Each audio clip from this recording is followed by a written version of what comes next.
बिस्मिल्लाहिर्रहमानिर्रहीम। अस्सलाम वालेकुम दोस्तों, आपका sir Zeeshan Haider, FSc chemistry second year, chapter number 18 और चैप्टर नंबर 18 का लेक्चर नंबर जो है 4 आज हम स्टडी करने जा रहे हैं। मेरे प्यारे बेटे, आज के लेक्चर का आगाज़ मोहसिन नकवी साहब, जो कि मेरे अपने ही शहर के बहुत ही खूबसूरत और मायानाज शायर हैं, जिन पे आजकल क्या शुरू से ही थीसिस और रिसर्चेज लिखी जाती हैं उर्दू अदब में, जिनका नाम है मोहसिन नकवी साहब। उनकी गज़ल से मैं आज के लेक्चर का आगाज़ कर रहा हूँ। क्या कमाल शेर लिखते हैं कि उसको फुर्सत ही नहीं कि वक्त निकाले मोहसिन, अरे उसको फुर्सत ही नहीं कि वक्त निकाले मोहसिन, ऐसे होते हैं भला चाहने वाले मोहसिन, याद के दश्त में फिरता हूं नंगे पांव, आके कभी देख तो पांव के छाले मोहसिन। और शेर सुने के खाक को भी पहुंच न पाएगा कोई करबला की, चाहे एक जहां खून में नहाले मोहसिन। और मैं कहां हाकी में वक्त कहां अदल कहां, क्यों ना खलकत के मुंह को लगाएं ताले मोहसिन। और शेर आखिर सुने के वो एक शख्स मताए दिलो जां था ना रहा, मतलब एक शख्स था जो मेरे दर्द का हामी था, मेरी बात सुनता था, मेरे दर्द का अजाला करता था। वो सर तशरीह ना करो, टाइम खत्म हो रहा है, सुन लें शेर आखिर क्या है। वो एक शख्स जो मताए दिलो जां था ना रहा, अब भला कौन मेरे दर्द संभाले मोहसिन। तो आइए देखते हैं आज का लेक्चर। आज का लेक्चर बहुत आसान है और मैंने एज यूजुअल इस चैप्टर के आपको नोट्स बनवा रहा हूं, तो मैंने नोट्स की सूरत में पूरा ही आर्टिकल लिख दिया है। किताब से न भी पढ़ा जाए तो भी मसला हल हो जाएगा। तो प्यारे प्यारे बेटे, सबसे पहले तो देखते हैं कि लेक्चर के आज के टॉपिक का नाम है ट्रांजिशन मेटल्स एज कैटलिस्ट। ये मैंने आपको दूसरे लेसन में पढ़ाया था कि ट्रांजिशन मेटल जो हैं वो कैटलिस्ट के तौर पर एक्ट करते हैं, यानी एज अ कैटलिस्ट यूज किया जाता है इन्हें मुख्तलिफ केमिकल रिएक्शंस के अंदर। अब कैटलिस्ट क्या होता है ये मैं आपको ऑलरेडी पढ़ा चुका हूं।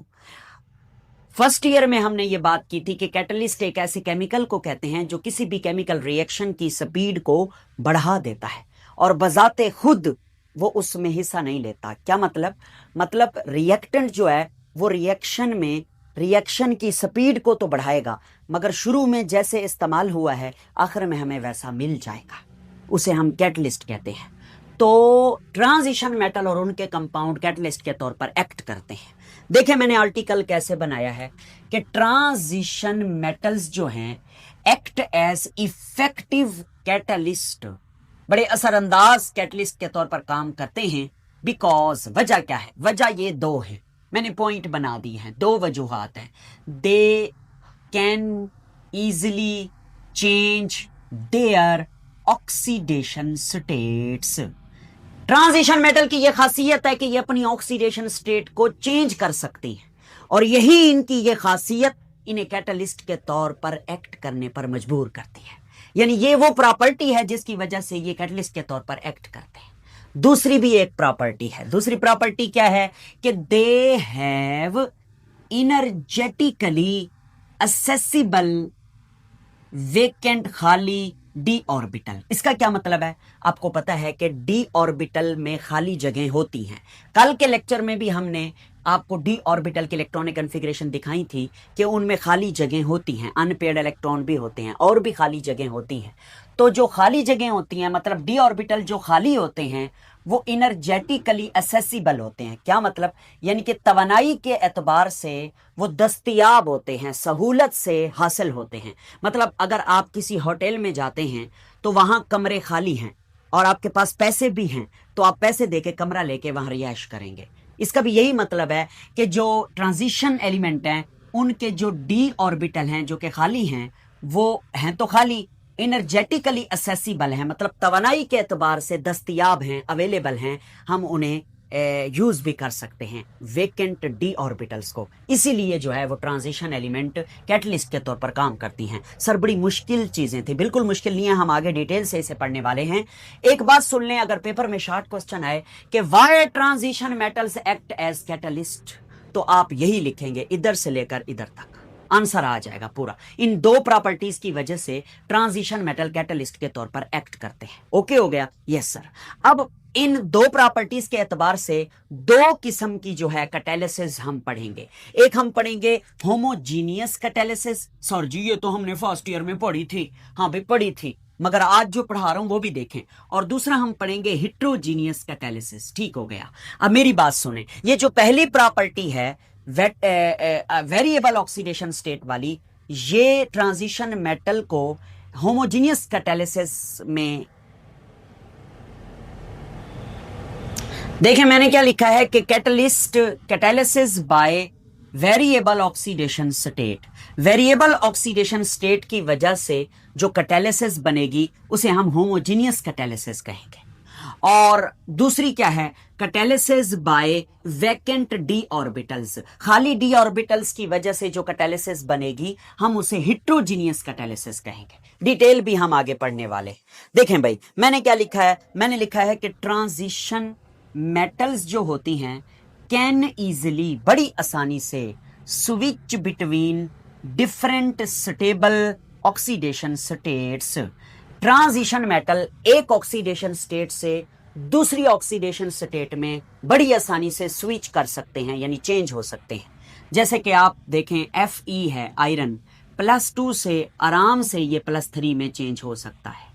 एक इलेक्ट्रॉन अगर मजीद लूज कर दे, यानी Fe+2 एक इलेक्ट्रॉन लूज करे तो वह Fe+3 में चेंज हो जाता है। ये भी स्टेबल ऑक्सीडेशन स्टेट है आयरन की, ये भी स्टेबल ऑक्सीडेशन स्टेट है। ये इसमें चेंज हो सकती है ऑक्सीडेशन स्टेट, ये इसमें चेंज हो सकती है। यही इनका चेंज होना इन्हें होमोजीनियस कैटलिस्ट बनाता है। या होमोजीनियस कैटालिसिस में जो कैटलिस्ट यूज होते हैं वो इसी प्रॉपर्टी की वजह से कि अपनी ऑक्सीडेशन स्टेट में रद्द-बदल कर सकते हैं, इस्तेमाल होते हैं। ठीक है सर। तो मैं आगे क्या लिखता हूं कि this allows the metal ion, यानी ये अपनी ऑक्सीडेशन स्टेट एक से दूसरी शक्ल में जो चेंज करने की खासियत है, ये मेटल के आयन को इस काबिल बनाती है। किस काबिल? इन तमाम बातों के काबिल। क्या मतलब? देखो, form an unstable intermediate compound with the reactant. होता क्या है कि फर्ज करो ये आयरन Fe+2 है, ये कैटलिस्ट के तौर पर एक्ट कर रहा है किसी भी रिएक्शन में। तो जो रिएक्टेंट होगा ना, उस रिएक्टेंट के साथ मिलके ये वाला रिएक्टेंट एक इंटरमीडिएट बना देगा जो कि अनस्टेबल इंटरमीडिएट होगा। अब सुनना मेरी बात, Fe+2 जो है जब रिएक्टेंट के साथ मिलेगा और इंटरमीडिएट बनाएगा तो ये वाली ऑक्सीडेशन स्टेट में नहीं होगा, इस वाली ऑक्सीडेशन स्टेट में चेंज हो जाएगा। यानी Fe+2 जब रिएक्टेंट के साथ जुड़ेगा तो इस ऑक्सीडेशन स्टेट के तहत जुड़ेगा। मतलब वो रिएक्टेंट को एक इलेक्ट्रॉन दे देगा और खुद Fe+3 बन के रिएक्टेंट के साथ जुड़ के एक अनस्टेबल रिएक्शन का इंटरमीडिएट बना देगा। अगली बात, convert the reactant into product into the final product. अब वो जो कैटलिस्ट रिएक्टेंट के साथ जुड़ा है और इंटरमीडिएट बना दिया है उसने, तो क्या करेगा यही कैटलिस्ट इस रिएक्टेंट को फाइनल प्रोडक्ट में चेंज कर देगा, इसको प्रोडक्ट में चेंज कर देगा। यानी रिएक्टेंट का आपस में रिएक्शन करवा के उनको प्रोडक्ट बना देगा। ठीक, जब उनको प्रोडक्ट बना देगा तो खुद वापस जो है पुरानी हालत में आ जाएगा। यानी पुरानी उसकी हालत Fe+2 थी, वो रिएक्टेंट से मिला, इंटरमीडिएट बनाया, इस हालत में चला गया, और फिर जब रिएक्टेंट को प्रोडक्ट में चेंज कर चुका तो Fe3 से दोबारा वापस किस में आ जाएगा? Fe+2 में आ जाएगा। यही आगे लिखा हुआ है, रीजनरेट, दोबारा बन जाएगा the catalyst into its original oxidation state, दोबारा वो अपनी ओरिजिनल ऑक्सीडेशन स्टेट में आ जाएगा। और इस तरीके से ये क्या करेगा? Provide a reaction pathway with lower activation energy. हमने पढ़ा था कि कैटलिस्ट जो है किसी भी रिएक्शन की जो एक्टिवेशन एनर्जी है उसे लो कर देता है। यानी अगर रिएक्शन ने इस जगह पर परफॉर्म होना है, मतलब रिएक्टेंट इधर है और प्रोडक्ट इधर है, तो रिएक्टेंट इधर जाके एक्टिवेटेड कॉम्प्लेक्स बनाते हैं और फिर एक्टिवेटेड कॉम्प्लेक्स के बनने के बाद ही वो प्रोडक्ट में चेंज होते हैं। तो जिन रिएक्टेंट के पास इधर से इधर तक चढ़ने के लिए एनर्जी होती है, हम कहते हैं उनके अंदर एक्टिवेशन एनर्जी है। फिर हम क्या करते हैं, कैटलिस्ट डालते हैं। जब हम कैटलिस्ट डालते हैं तो कैटलिस्ट क्या करता है कि जो एक्टिवेटेड कॉम्प्लेक्स इस जगह पर बनना था, उस एक्टिवेटेड कॉम्प्लेक्स को इस जगह पे बना देता है। तो क्या किया कैटलिस्ट ने, एक्टिवेशन एनर्जी को लो कर दिया। पहले ये वाला पाथ था रिएक्शन का, अब ये वाला लोअर एक्टिवेशन एनर्जी वाला पाथ हो गया। तो यही काम यहां पर भी कैटलिस्ट करेगा। ओके हो गया। सर जी कोई एग्जांपल तो हमें आप पेश करें इसकी। जी बिल्कुल, हमारी बुक में एग्जांपल लिखी हुई है, nickel salt are used in the preparation of acrylic acid. ये एक ऑर्गेनिक कंपाउंड है फ्रॉम एसिटाइलिन। एसिटाइलिन से हम एक्राइलिक एसिड जब बनाएंगे तो उस दौरान हम निकल के साल्ट को इस्तेमाल करेंगे। हमारी बुक में रिएक्शन नहीं लिखा हुआ, मगर मैं लिखूंगा आगे, involving the oxidation state of निकल 0 से निकल 2। यानी कि निकल जो है साल्ट, निकल का वो साल्ट यूज किया गया जिसमें निकल की ऑक्सीडेशन स्टेट क्या थी, 0 थी। फिर उसने रिएक्टेंट के साथ मिलके रिएक्शन इंटरमीडिएट बनाया और ऑक्सीडेशन स्टेट कर गया 2। और जब रिएक्शन इंटरमीडिएट में मौजूद रिएक्टेंट प्रोडक्ट में चेंज हुए तो दोबारा निकल जो है वो वापस 0 वाली ऑक्सीडेशन स्टेट में चला गया। तो इस तरीके से निकल ने रिएक्शन को कैटालाइज किया। अच्छा, अब मैं ये रेस कर रहा हूं, मैं इस ऊपर वाली एग्जांपल का रिएक्शन आपको लिख के दिखाता हूं कि एसिटाइलिन लेना है हमने, HC ट्रिपल बॉन्ड CH, ये एसिटाइलिन है और ये गैस की सूरत में पाया जाता है। और हमने लेनी है कार्बन मोनोऑक्साइड, वो भी गैस की सूरत में एग्जिस्ट करती है। इन दोनों को हमने पानी के अंदर डिसॉल्व कर देना है, लिक्विड पानी के अंदर डिसॉल्व कर देना है। यानी दो गैसेस लेके, एसिटाइलिन लेके, कार्बन मोनोऑक्साइड लेके, इन दोनों को पानी में डिसॉल्व कर देना है। अब ये हमारा बन गया है एक सॉल्यूशन जो कि रिएक्टेंट के तौर पर काम कर रहा है, पूरा सॉल्यूशन जिस पानी के अंदर ये दोनों गैसेस डिसॉल्व हैं। ओके, उसके बाद ये चेंज हो जाएंगे एक्राइलिक एसिड में। एक्राइलिक एसिड का फार्मूला लिख रहा हूं, CH2 डबल बॉन्ड CH, ठीक है, COOH। हम आगे चल के डिटेल से पढ़ेंगे एक्राइलिक एसिड इसे क्यों कहते हैं, इसका फार्मूला ऐसा क्यों है। फिलहाल आप देखें CH2 double bond CH COOH, ये कार्बोक्सिलिक ग्रुप है, ठीक है, उसके साथ ये विनाइल ग्रुप होता है, हम आगे चल के देखेंगे। तो इस पूरे का नाम क्या है, एक्राइलिक एसिड, एक्राइलिक एसिड, ठीक हो गया। अच्छा, ये जो है ना एक्राइलिक एसिड है, ये भी इन एक्वस फॉर्म बनता है, लिक्विड फॉर्म में बनता है। अच्छा सर जी, ये जो पूरा रिएक्शन है इसमें कैटलिस्ट कौन सा यूज कर रहे हैं, निकल साल्ट, Ni का साल्ट यूज कर रहे हैं। आपको पता है निकल का जो साल्ट होगा उसे हम ऐसे नहीं यूज करेंगे, उसे हम पानी में डाल देंगे। निकल के साल्ट को जब निकल के साल्ट को पानी में डालेंगे तो वो निकल के साल्ट का सोल्यूशन बन जाएगा। तो ये कैटलिस्ट का भी सोल्यूशन होगा इन लिक्विड फॉर्म, और ये वाले जो हमारे रिएक्टेंट हैं ये भी किस फॉर्म में है, सॉल्यूशन की फॉर्म में है या लिक्विड फॉर्म में है, क्योंकि पानी के अंदर हमने दोनों गैसेस को डिसॉल्व किया हुआ है। तो इस किस्म की ये जो रिएक्शन है, इस किस्म की जो कैटालिसिस वाला रिएक्शन है, इसे होमोजीनस कैटालिसिस कहते हैं। हमने फर्स्ट ईयर में पढ़ा था कि अगर रिएक्टेंट की फेज और रिएक्टेंट के साथ यूज होने वाले कैटलिस्ट की फेज एक ही हो तो उसे हम होमोजीनस कैटालिसिस कहते हैं, क्योंकि ये मैंने आपको बताया लिक्विड फॉर्म में कैटलिस्ट यूज हो रहा है और इधर भी हमारे रिएक्टेंट जो है ना वो लिक्विड फॉर्म में है। तो इसलिए this is an example of homogeneous catalysis, इसलिए मैंने यहां पे लिखा था होमोजीनियस कैटालिसिस। सही हो गया, यस सर। दूसरी बात है catalysis by vacant d orbital. खाली डी ऑर्बिटल की वजह से जो कैटालिसिस बनती है या होती है उसे हम हेटेरोजीनियस कैटालिसिस का नाम देते हैं। अच्छा, मैं वह फर्जी आपको समझा देता हूं, फिर मैं आपको जो है ना ये रीड करवा दूंगा, थोड़ा आसान हो जाएगा समझाना। आपको पता है इस किस्म की जो कैटालिसिस होती है इसमें क्या होता है, इसमें ना ये कैटालिस्ट है, फर्ज करें ये कैटालिस्ट है, आयरन कैटालिस्ट है, ठीक है, ये कैटालिस्ट है। होता क्या है, कैटालिस्ट ट्रांजिशन मेटल ही होती है ना, हाँ। तो इस कैटालिस्ट की जो सरफेस होती है, इस जगह पर सरफेस के ऊपर जो है वो रिएक्टेंट के मॉलिक्यूल आके चिपक जाते हैं।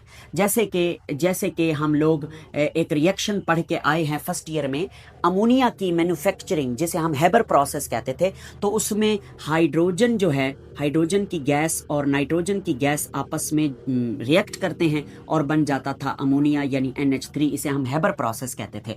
तो इस कैटलिस्ट में इस किस्म की कैटालिसिस में क्या होता है, ये ये जो आयरन है ये एक ट्रांजिशन एलिमेंट है, तो इसके खाली डी ऑर्बिटल मौजूद होंगे। उन खाली डी ऑर्बिटल की वजह से ये जो रिएक्टेंट हैं ये इसकी सरफेस पे चिपक जाएंगे। किसकी सरफेस पे?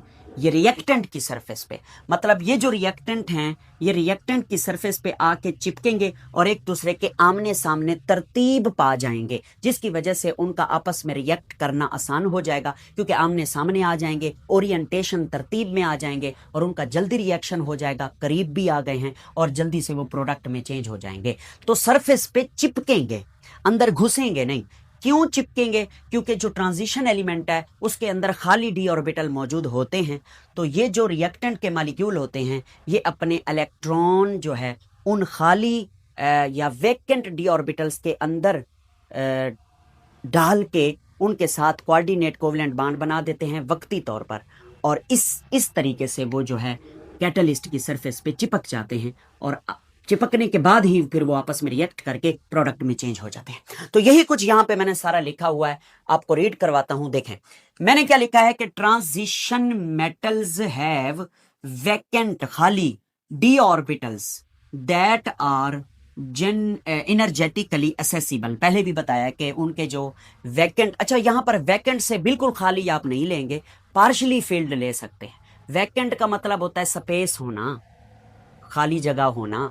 भाई कुर्सियां पड़ी हैं, अगर 10 कुर्सियां पड़ी हैं तो 5 खाली हैं, 5 भरी हुई हैं, तो वैकेंट स्पेस तो है ना जी, बिल्कुल है। इसीलिए तो इनर्जेटिकली असेसिबल होते हैं, यानी दस्तयाब होते हैं, मौजूद होते हैं। तो दीज वैकेंट डी ऑर्बिटल्स क्या करते हैं? These vacant d orbital accept lone pair from reactant molecule. Reactant के मॉलिक्यूल से लोन पेयर एक्सेप्ट करते हैं और फॉर्म बनाते हैं आ टेम्परेरी, थोड़ी देर वाला activated complex on the surface of catalyst. Catalyst की सरफेस के ऊपर एक्टिवेटेड कॉम्प्लेक्स बनाते हैं अभी थोड़ी देर पहले कि ये आयरन जो है ये उसकी सरफेस पे आके एक एक्टिवेटेड कॉम्प्लेक्स बनाते हैं। मिसाल के तौर पर ये हाइड्रोजन का मॉलिक्यूल है और ये नाइट्रोजन का मॉलिक्यूल है, तो ये एक्टिवेटेड कॉम्प्लेक्स बनाते हैं, यानी इनके दरमियान ये वाले बांड बनते हैं और ये वाले बांड टूटते हैं। तो हम डिटेल में नहीं जाएंगे, बस सिर्फ लफ्सी जुबानी हम समझ रहे हैं कि इसकी सरफेस के ऊपर एक्टिवेटेड कॉम्प्लेक्स बनता है। और मैं आपको फर्स्ट ईयर में भी पढ़ा चुका हूं कि जब एक्टिवेटेड प्रोडक्ट उसी वक्त बनते हैं जब रिएक्टेंट एक्टिवेटेड कॉम्प्लेक्स बनाते हैं। ठीक है, अगली बात, होल्ड रिएक्टेंट। ये कैटलिस्ट क्या करता है? रिएक्टेंट को होल्ड करता है इन द करेक्ट ओरिएंटेशन, एक प्रॉपर तरतीब में उन्हें आमने सामने लेकर आता है, जिसकी वजह से लोअर हो जाती है एक्टिवेशन एनर्जी। और आफ्टर द रिएक्शन, जब रिएक्शन हो जाता है, द प्रोडक्ट डिसॉर्ब, जो प्रोडक्ट बन चुका होता है वो भी इसी सरफेस पे बनता है और फिर बनने के बाद डिसॉर्ब हो जाता है, उतर जाता है इसकी सरफेस से, और कैटलिस्ट फ्री हो जाता है and become ready for next cycle, और अगले रिएक्शन के लिए, अगले साइकिल के लिए तैयार हो जाता है। ठीक हो गया? Yes sir. तो एग्जांपल कौन सी देंगे? यही वाली लिखी हुई है कि in Haber's process solid iron Fe act as catalyst. Solid iron catalyst के तौर पर एक्ट करता है for the reaction between hydrogen and nitrogen gas to form ammonia gas. आपके सामने रिएक्शन लिख देता हूं, हाइड्रोजन गैस, बल्कि हमने फर्स्ट ईयर में पहले नाइट्रोजन गैस लिखी थी, उसके बाद इसका रिएक्शन हो रहा है हाइड्रोजन गैस के साथ, और ये आपस में मिलके क्या बना देते हैं? ये बना देते हैं जनाब NH3 अमोनिया। ये भी एक गैस है। बैलेंस करने के लिए इसको भी 2 से मल्टीप्लाई करें, इसको 3 से मल्टीप्लाई करें। यहाँ पे Fe आयरन लेना है जो कि सॉलिड फॉर्म में लेना है। अब ये जो रिएक्शन है ये एग्जांपल है हेट्रोजीनियस कैटालिसिस की, क्योंकि इसमें जो रिएक्टेंट हैं वो हमारे गैस फेज में हैं और कैटलिस्ट जो है वो सॉलिड फेज में है, इसीलिए हम इसको कहते हैं हेट्रोजीनियस कैटालिसिस। इसीलिए मैंने पहले हेट्रोजीनियस कैटालिसिस लिखा था। ठीक हो गया? Yes sir. तो टॉपिक तो यहाँ पे आकर हमारा खत्म हो जाता है, मगर इस टॉपिक और थोड़ा सा पिछले टॉपिक से रिलेटेड कुछ क्विक चेक बचते हैं। 18.2 क्विक चेक।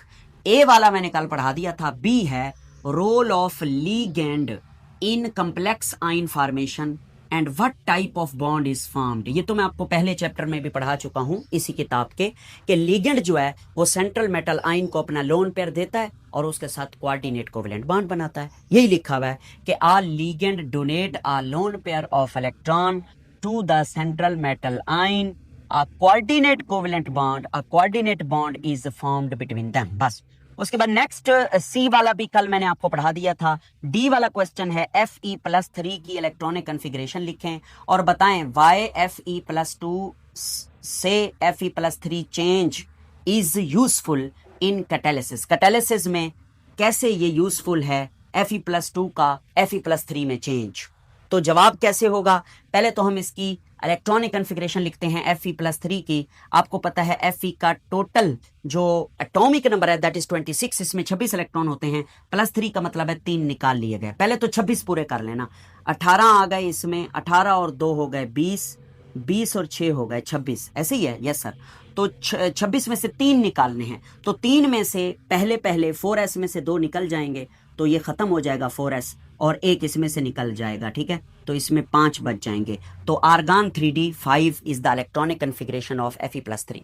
तो अगली बात वही है जो मैं ऑलरेडी आपको यहां पर समझा चुका हूं Fe+2 वाली Fe+3 में कि the Fe+2 converted into Fe+3 conversion allows iron को इजाजत देता है to easily change its oxidation state. ठीक है, कि ये इसमें जो कन्वर्ट हो रहा है ये इसको इजाजत दे रहा है आयरन को कि वो बड़ी आसानी से अपनी ऑक्सीडेशन स्टेट दूसरी हालत में ले जाए, and helping it to form intermediate बनाने में ये हेल्प करता है, एंड रीजनरेट इटसेल्फ, और दोबारा फिर वापस आ जाता है. Therefore it act as a catalyst. Okay, आखिरी जो क्विक चेक है ई वाला यानी 18.2 का ई वाला जो है वो ये है कि कौन सी प्रॉपर्टी है जो ट्रांजिशन मेटल को होमोजीनियस कैटलिस्ट बनाती है और कौन सी प्रॉपर्टी है जो ट्रांजिशन मेटल को हेटेरोजीनियस कैटलिस्ट बनाती है. तो आपने बताना है कि homogeneous catalysis due to because, या यूं लिखेंगे कि आप लिखेंगे होमोजीनियस कैटालिसिस, आगे लिखेंगे बिकॉज दे कैन, या due to the reason because they can easily change their oxidation state. और दूसरा हेटेरोजीनियस कैटालिसिस किस वजह से होती है, because they have energetically accessible vacant d orbital. तो अगर आपको मुश्किल लग रहा है, समझ नहीं आ रही, तो मैं प्रॉपर आंसर ई का डिस्क्रिप्शन में भी डाल दूंगा जैसे कि मैंने पहले लेक्चर में डाले थे. तो थैंक यू वेरी मच. आज का हमारा ये लेसन था, मुश्किल बिल्कुल नहीं है. हाँ, थोड़ी सी नई बातें हैं, इसलिए थोड़ा सा पढ़ाने में भी प्रॉब्लम होती है और समझने में भी. मैं भी तो जाहिर सी बात है ये किताब पहली दफ़ा पढ़ा रहा हूँ. पहली दफ़ा का मतलब ये है कि टॉपिक की जो तरतीब है वो तो मेरे लिए भी नहीं है ना, तो इसलिए थोड़ा सा मुझे भी प्रॉब्लम होती है पढ़ाने में, मगर फिर भी मैं कोशिश तो करता हूँ कि आपको अच्छा पढ़ाऊँ. अब मैं अच्छा पढ़ाता हूँ या नहीं ये तो आप बेहतर जानते हैं. बहुत शुक्रिया. इसका स्क्रीनशॉट ले लीजिए. अल्लाह हाफ़िज़.